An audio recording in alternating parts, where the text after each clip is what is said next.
कि एक बार महादेव जी सती जी को लेकर के कुंभ ऋषि के पास में गए तो गोस्वामी तुलसीदास ने लिखा है,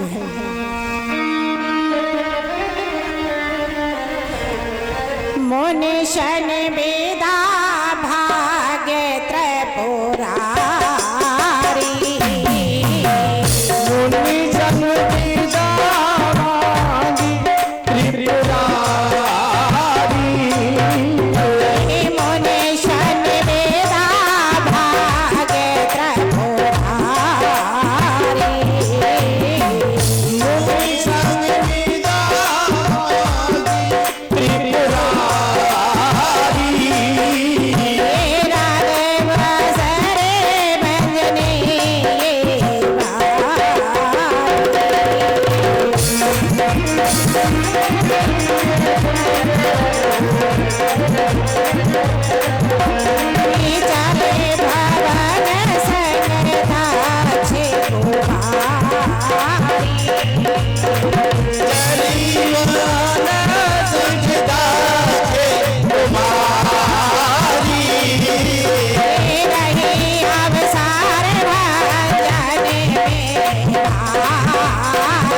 महादेव जी चले वहां से। तब उस समय भगवान राम रघुवंश में अवतार लेकर के आए थे। भूमि का भार उतारने के लिए आए। इधर देखा कि राम जी सीता की विरह में घूम रहे हैं, रो रहे हैं कि माता सीता को खोज रहे थे। इधर जब सती ने भगवान शंकर को देखा और कहा कि ये कौन है, उन्होंने कहा कि ये मेरे प्रभु हैं। कि ये प्रभु हैं, ये प्रभु कैसे हो सकते हैं? ये तो अपनी नारी के लिए रो रहे हैं और भगवान तो कभी नहीं रोते। तो प्रभु ने, भोलेनाथ ने कहा कि ये मेरे प्रभु राम हैं। लेकिन सती जी नहीं मानी तो गोस्वामी तुलसीदास ने लिखा है, आगो ने आरोप अलख आजे जो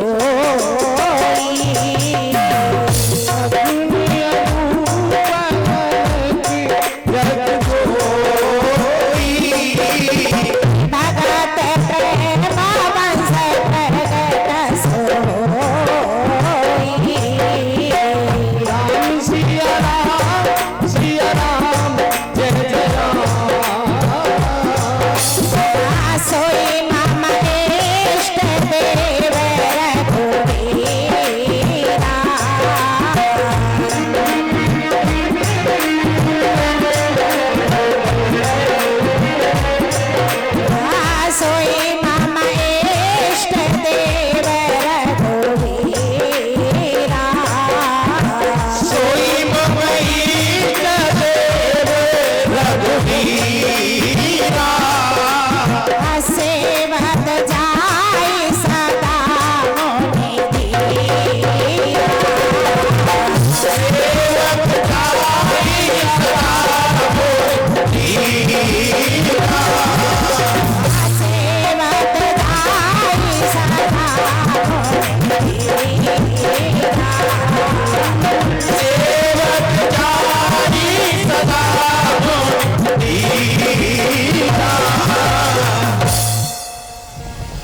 हे सती ये वही ब्रह्म है जो प्रेम के बस में हो करके अवतरित होते हैं, अवतार लेकर के आते हैं।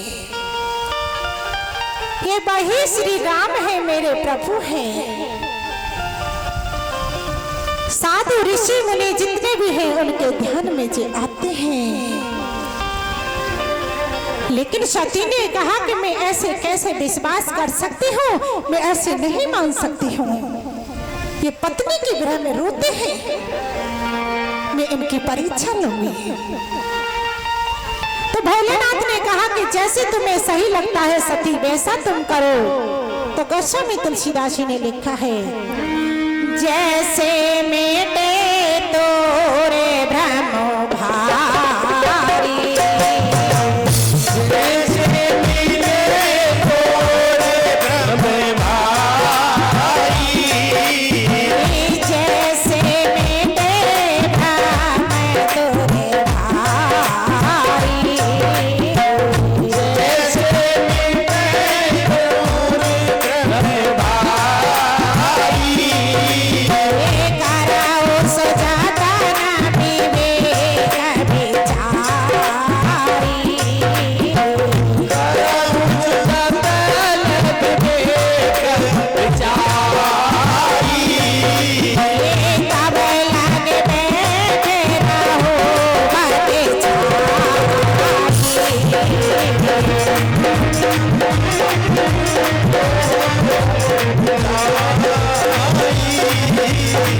जब लागे मोह से तो राम सिया राम सिया राम जय जय राम। कैसे घूम रही हो भोलेनाथ, कहाँ गए? इतना सती ने सुना कि वहां से दौड़ लगाती हुई जाने लगी है। भोलेनाथ ने देखा कि सती नहीं मानी है, उन्होंने परीक्षा ली है जाकर के, राम के सामने घूमने लगी है जाकर के। भोलेनाथ सब देख रहे थे। तो गोस्वामी तुलसीदास जी ने लिखा है, घूमन लगी राम के आगे, घूमन लगी राम के आगे, हे प्रभु पहचान कहने लागे, प्रभु पहचान कहने कहे बाहोरे काहे दसे तो राम सिया राम सिया राम जय जय राम। हमें बाना अकेला घेरत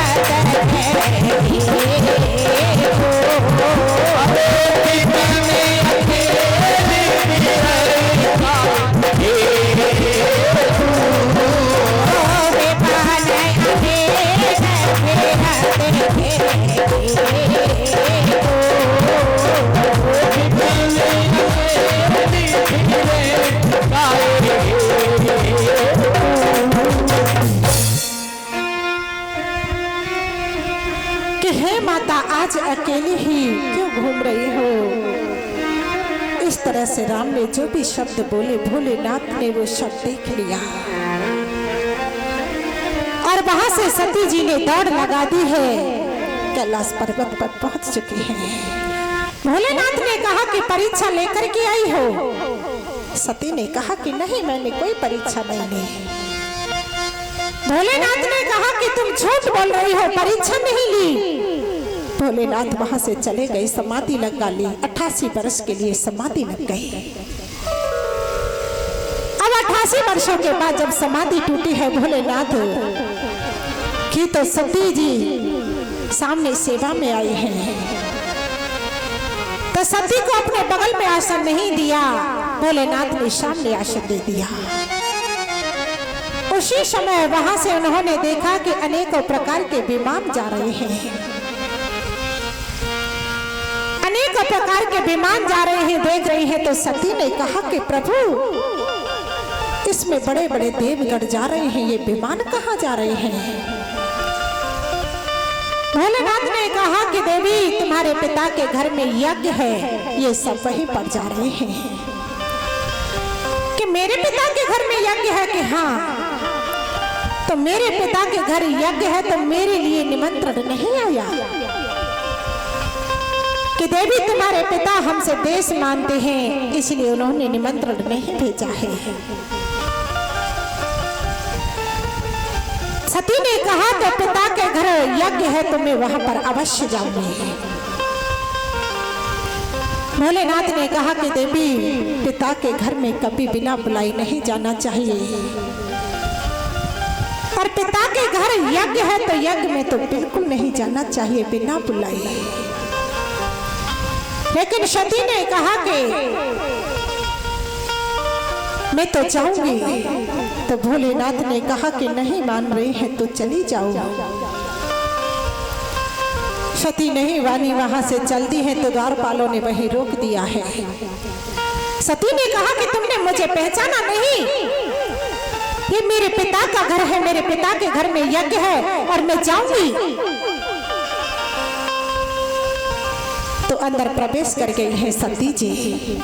तो सती जी ने देखा है कि सभी बहन बड़ी खुश दिख रही हैं, सब लोग हैं वहां पर।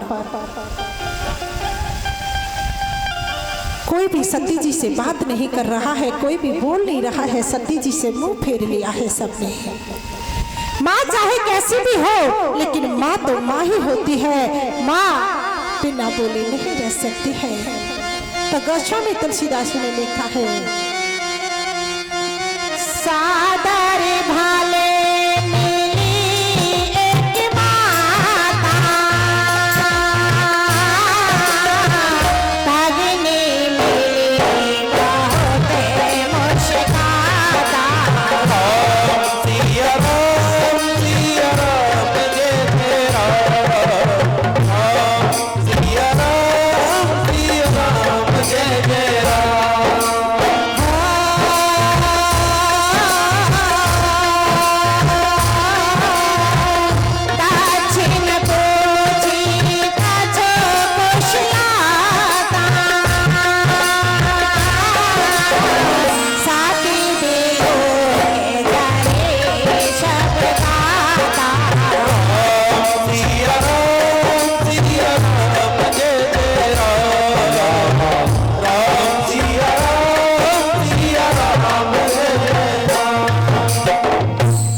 पर पिता पर कोई ध्यान नहीं दिया, लेकिन माँ ने ही बात की है बस। लेकिन सती ने सब बर्दाश्त कर लिया है। इधर देखा है कि सभी अपने आसन पर सभी देवगण विराजमान हैं, सभी देवता बैठे हुए हैं, लेकिन एक भोलेनाथ के लिए आसन नहीं है, यज्ञ में उनके लिए स्थान नहीं है। लेकिन सती जी ने देखा कि भोलेनाथ का यहाँ पर अपमान है, वहीं पर जाकर के यज्ञ में बैठ करके अपने शरीर को वहीं पर त्याग दिया, भस्म कर दिया। इधर शंकर जी के गढ़ में जाकर के सूचना दी तो भोलेनाथ ने अपनी जटाओं से एक जटा उखाड़ करके नीचे पटक दी, उससे वीरभद्र नाम का राक्षस उत्पन्न हुआ। उसने यज्ञ का विध्वंस कर दिया। इधर भोलेनाथ सती जी के देह को लेकर के आए हैं, वहां पर सब नष्ट कर दिया। सती जी के जाने का समाचार भगवान शंकर ने सुना, वहां पर सती जी को लेकर के पहुंच गए। इधर दक्ष को पकड़ करके उसके धड़ को अलग कर दिया है। फिर उसने क्षमा याचना मांगी है सभी ने, तो गोविंद भोलेनाथ ने उनको बकरे का मुख लगा दिया। ब्रह्म आदि ऋषियों को भी दंडित किया। यज्ञ में जैसे ही अंतिम आहुति डाली, नारायण भगवान प्रकट हो गए, नारायण भगवान की स्तुति की। शंकर जी नारायण का स्तमन करके सती के देह को लेकर के वहां से चले गए। जहां जहां सती जी के शरीर का प्रत्येक अंग गिरता चला गया, उसी जगह एक एक प्रकार की योगिनी पीठ बन गई है, जिसे हम शक्ति पीठ कहते हैं। शक्ति पीठ के नाम से जानते हैं। वहां जाकर के मनुष्य अपनी कामनाओं को पूर्ण करने लगे। यह तो आकृति, देवहूति और प्रसूति तीन कन्याओं के वंश का वर्ण हुआ। लेकिन परीक्षित ने कहा कि प्रभु, मैं तो धन्य हो गया ऐसी कथाओं को सुन करके। मैं तो बड़ा ही प्रसन्न हूँ जो आपने आकर के मुझे भगवान से मिलाने की प्रेरणा दी है। और जल्दी मरने वाले व्यक्ति को क्या चाहिए, मैं तो बड़ा प्रसन्न हूँ। और बार बार प्रणाम करने लगे हैं। ओ हरि की कथा सुनाने वाले, मीठी मीठी तालियों के साथ में बोलो, ओ हरि की कथा सुनाने वाले तुम्हें को लाखों प्रणाम, तुम्हें को लाखों प्रणाम, तुमको लाखों प्रणाम, तुमको लाखों प्रणाम। हरि की कथा सुनाने वाले, कथा सुनाने वाले तुमको लाखों प्रणाम, तुमको लाखों प्रणाम। हरि की कथा सुनाने वाले, प्रभु की कथा सुनाने वाले तुमको लाखों प्रणाम, तुमको लाखों प्रणाम।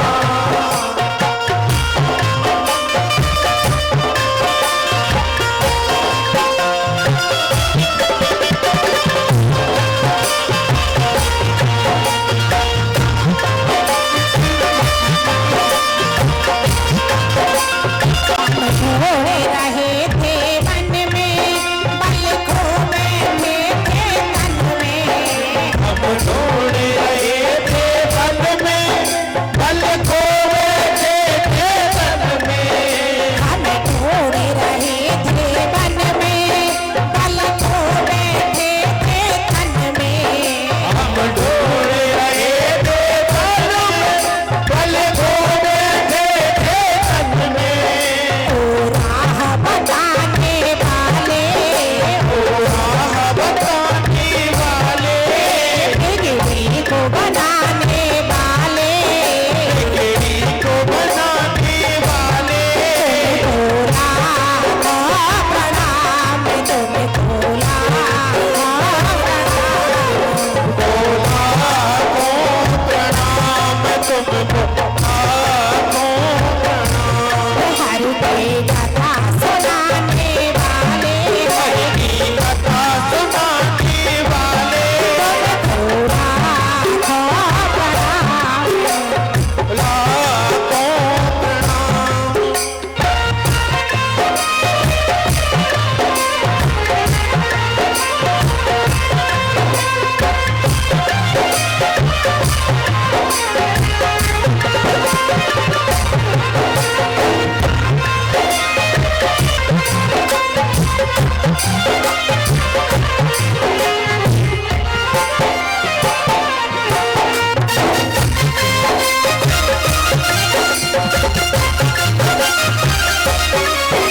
हम लेकर विष का प्याला, जा रहे थे यम के काला। हम लेकर विष का प्याला, जा रहे थे यम के काला। हम लेकर विष का प्याला, जा रहे थे यम के काला। हम लेकर विष का प्याला, जा रहे थे यम के काला। ओ सुधा पिलाने वाले, ओ सोदा पिलाने वाले, अमृत को पिलाने वाले, अमृत को पिलाने वाले, तुमको लाखों प्रणाम, तुमको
बनाने वाले